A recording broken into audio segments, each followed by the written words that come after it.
আসসালামু আলাইকুম। সব কেমন আছেন? আশা করি সব ভালোই আছেন। সকাল সকাল আপনাদের সামনে একটা ভিডিও নিয়ে চলে এলাম।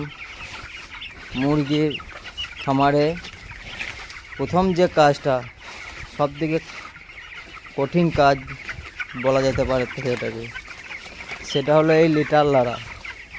লিটার অবশ্যই দিনে দুবার লাড়তে হবে, যাতে লিটার চাপ না হয়। তার জন্য আমি দিনে দুবার লিটার লাড়ি, যাতে লিটার ভালো থাকে। তাই কেন, লিটার ভালো না থাকলে মুরগি ভালো থাকবে না। মুরগি অবশ্যই অনেক রোগ ব্যাধি আসবে, সে হিসেবে লিটার অবশ্যই ভালো রাখতে হবে। লিটার ভালো না থাকলে মুরগির অনেক সমস্যা দেখা দিবে। তাই সেই হিসেবে লিটার দিনে দুবার লেড়ে দিই, লাড়ি এইভাবে লেড়ে দিই লিটার, যাতে লিটার চাপ না হয়। তারপরেও যদি লিটার চাপ হয় তাহলে অবশ্যই লিটার চালতে হবে।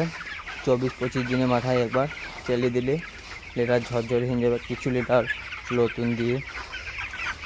এইভাবে ম্যানেজমেন্ট করবেন, অবশ্যই মুরগির রেজাল্ট অবশ্যই ভালো হবে। চ্যানেলটাকে ফলো করবেন নতুন নতুন ভিডিও পেতে। এরকম কমেন্ট শেয়ার করবেন, কাজটা কেমন হচ্ছে অবশ্যই